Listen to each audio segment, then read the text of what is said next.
여러분 반갑습니다. JJ 리더입니다. 금일 2022년 3월 7일장이 마감이 됐습니다. 자, 오늘 우리 시장 굉장히 안 좋은 모습으로 좀 마감이 됐죠.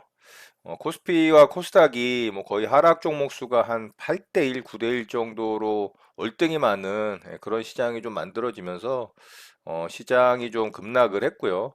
자, 오늘 수급적인 측면에서 또 기관과 외국인의 매물 폭탄이 쏟아졌습니다.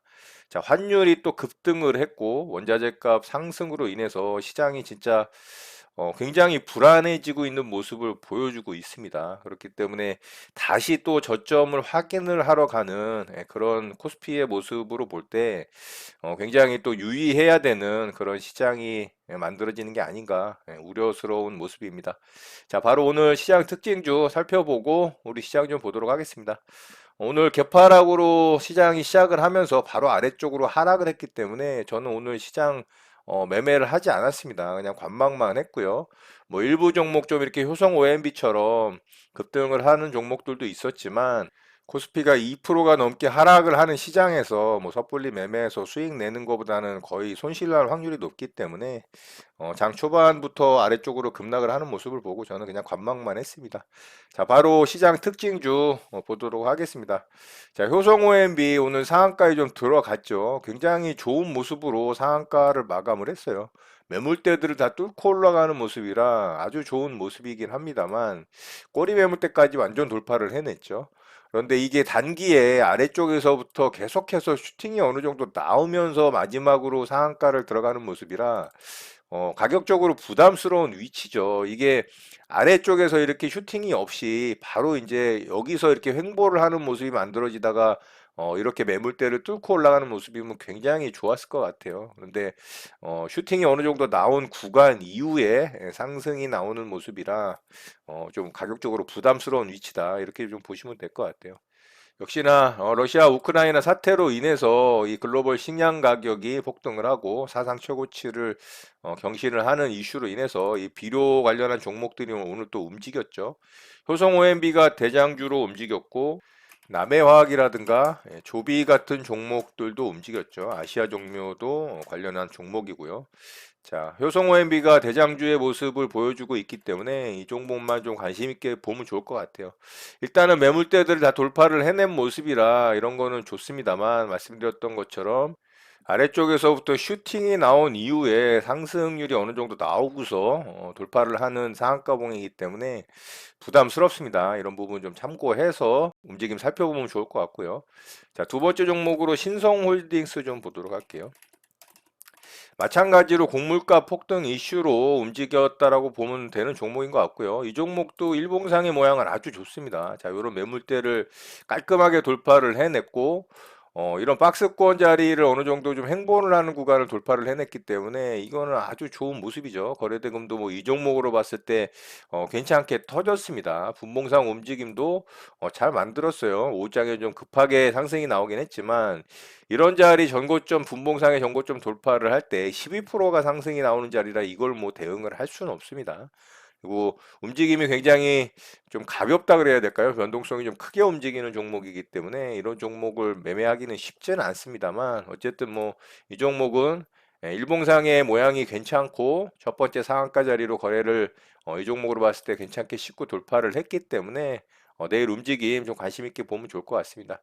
관련한 종목으로 샘표도 좀 움직였죠.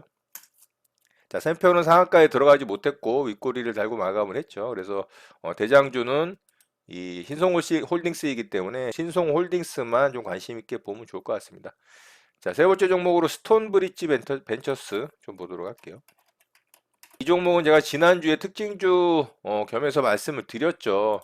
자, 요렇게 상장 시초가를 뚫고 갔지만 윗꼬리가 달리는 모습이라 조금 살펴보는 정도 보면 좋을 것 같다. 그런데 재료가 제가 괜찮다라고 말씀을 드렸죠. 자, 이 종목이 이 직방 관련해서 프리 IPO 추진을 했는데 몸값이 3조 가치가 부각이 됐습니다. 그 정도 갇히면은 이 종목에 이제 투자를 한 이 스톤브리지 벤처스는 엄청난 수혜를 입을 것으로 예상이 된다라면서 괜찮은 재료이기 때문에 재료는 좋다라고 말씀을 드렸죠. 역시나 재료가 받쳐주다 보니까 오늘 굉장히 장중에 변동성을 많이 가져갔어요. 그랬지만은 어쨌든 상승은 잘 나왔죠. 근데 이 종목 매매하기는 쉽지는 않았습니다. 이렇게 돌파하는 척하다가 아래쪽으로 꼬꾸라졌고요. 또 요런 자리 또 돌파하는 척하다가 꼬꾸라지고 여기서는 이제 돌파를 해내고 위로 상승이 나왔지만 이 구간이 3분봉 캔들로 뭐 한 거의 10개가 되니까 뭐 거의 30분 정도 기다려야 되는 상황에서 이게 수익 내기는 쉽지 않다라고 봐야 되고요. 자, 일봉상 위쪽에서 양봉 캔들을 만들어주면서 거래가 더 터지는 강한 종목으로 좀 만들어졌죠. 그래서 이 종목은 차후의 움직임 좀 관심 있게 보면 좋을 것 같습니다. 자, 특징주 이 정도 마치도록 하고요. 오늘 뭐 시장이 어려웠기 때문에 그렇게 좋은 종목들의 움직임은 없었던 것 같고요. 대부분 뭐 러시아, 우크라이나 관련한 그런 종목들만 좀 움직인다라고밖에 볼 수가 없죠. 자, 바로 우리 시장 좀 보도록 하겠습니다. 자, 우리 시장은 굉장히 우려스러운 모습으로 마감이 됐습니다. 자, 음봉 캔들이 만들어졌고 개파락 이후에 계속해서 아래쪽으로 빠지면서 전혀 뭐 반등을 해주지 못하는 모습으로 마감이 됐습니다. 장 종반 때까지 살짝 반등을 해주는 척 하다가 결국에는 거의 뭐 아래 꼴이 없는 종가 저가의 캔들이 만들어졌기 때문에 이런 자리 이탈을 한다면 다시 이런 저점 라인을 테스트를 할 가능성이 굉장히 높아진 모습입니다. 시장 분위기도 굉장히 안 좋죠. 글로벌 시장 분위기도 굉장히 어려운 상황이고 유럽 증시 같은 경우가 특히나 아주 위험한 모습으로 계속 진행이 되고 있기 때문에 지난주에 독일 지수, 프랑스 지수가 거의 뭐 4%대 하락을 했는데 현재 독일 지수, 프랑스 지수가 다시 또 4%대 하락을 하고 있는 모습입니다. 굉장히 우려스럽고 그리고 미국 선물 지수 같은 경우도 현재 1%대 중반, 후반대에 이 하락을 보여주고 있기 때문에 오늘 저녁에 또 미국 시장이 어떻게 만들어질지가 굉장히 중요합니다. 좀 우려스럽기도 하고요. 현재 구간에서 계속해서 뭐 시장을 관망해야 되는 게 당연히 맞겠죠. 이 저점을 또 지켜주는지 확인되는 이런 상승 반전형 캔들이 만들어지는 것을 보여주기 전에는 지금 시장은 철저하게 또 관망을 해야 된다라는 부분, 그런 부분을 꼭 염두에 두시고 대응을 하셨으면 좋겠고요. 자, 코스닥 시장도 마찬가지죠. 21선을 뭐 살짝 뭐 지지하는 정도에서 마감이 되긴 했습니다만, 음봉 캔들로 만들어지면서 조금 더 하락할 수 있는 가능성이 또 생기는 모습입니다. 그렇지만 코스피 시장보다는 좀 강한 모습이긴 하지만 조금 여유는 있어요. 그렇지만 어쨌든 조금 더 하락할 수 있는 가능성이 좀 높아지는 캔들로 만들어졌기 때문에 뭐 향후의 모습을 계속해서 관망하는 차원에서 코스닥 시장도 좀 지켜봐야 되지 않을까. 뭐 현재 시장을 움직이는 종목들은 뭐 거의 없죠. 실질적으로 움직이는 종목들은 대부분 뭐 에너지 관련주들, 방산 관련주들, 곡물 관련주들, 비료, 사료 관련주들밖에 없기 때문에 전부 다 뭐 전쟁 관련한 종목들밖에 움직임이 없어요. 그래서 그런 종목들 움직이는 모습들 중에서 뭐 내가 수익 창출할 수 있는 구간이 있다면 뭐 짧게 대응하는 거야 상관이 없죠. 그렇지만은 지금 구간에서 적극적으로 시장의 종목들을 매수를 하는 거는 뭐 당연히 아니라고 보는 게 맞습니다. 그렇기 때문에 저점 확인을 해야 된다라는 부분 조금 전에 말씀을 드렸기 때문에 이 저점 자리를 이탈을 하지 않는지 상승 반전형 캔들이 만들어지는지 확인을 하고 그때 대응을 하는 게 안전하다. 이렇게 좀 보시면 될 것 같아요.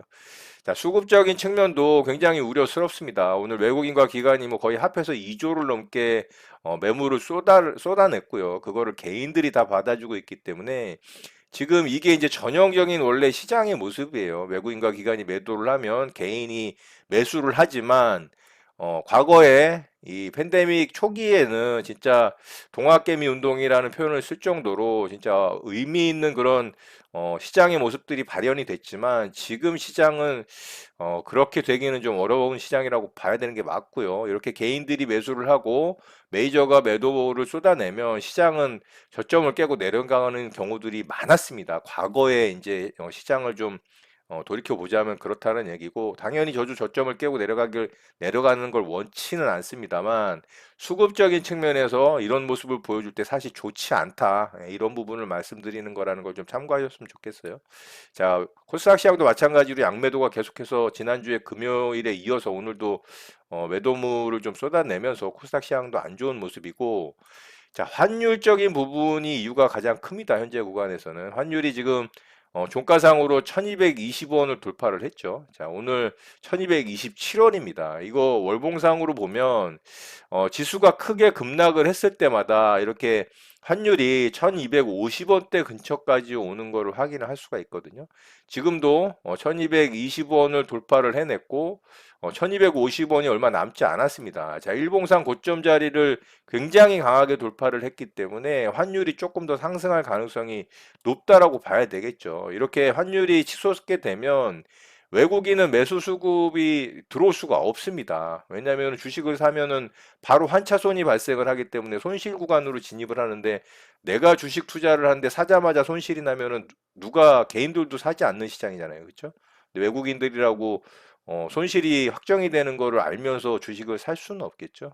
그렇기 때문에 환율이 안정이 되는지도 좀 체크를 해야 된다.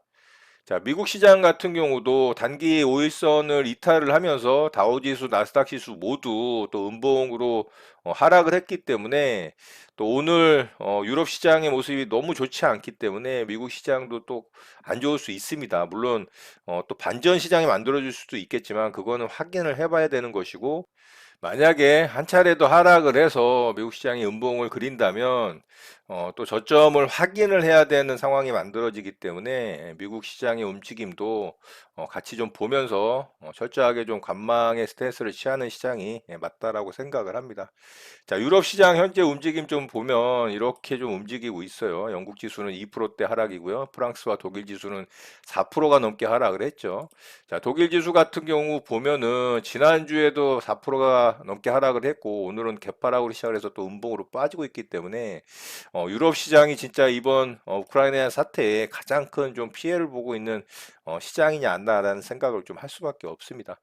자, 어쨌든 좀 장기화 조짐을 보이고 있는 러시아 우크라이나 사태가 진정이 되고 좀 어느 정도 해결이 되는 상황이 만들어져야 유럽 시장도 좀 반등에 성공을 할 수 있을 것 같고, 또 글로벌 시장의 분위기도 어느 정도 좀 안정이 될 수 있기 때문에 결국에는 그게 핵심이죠. 현재는 뭐 시장에 가장 큰 이 하락 압력을 주고 있는 큰 요인은 러시아 우크라이나 사태이기 때문에 어느 정도 해결이 되고 안정화되는 시점이 시장의 반등이 좀 일어날 수 있는 구간이라고 보는 게 맞고요. 그랬을 때 시장에 좀 적극적인 대응을 하는 게 당연히 맞는 시장이 되겠죠. 자, 그런 부분들 여러분들도 잘 체크하시고 지금 시장 구간에서는 철저하게 관망하시는 그런 스탠스로 시장을 좀 바라보셨으면 좋겠습니다. 자, 오늘 내용은 이것으로 마치도록 하겠습니다. 오늘 하루도 마무리 잘 하시고요. 늘 행복하시기 바랍니다. 여러분의 구독과 좋아요는 영상 제작에 큰 힘이 됩니다. 감사합니다. JJ 리더였습니다.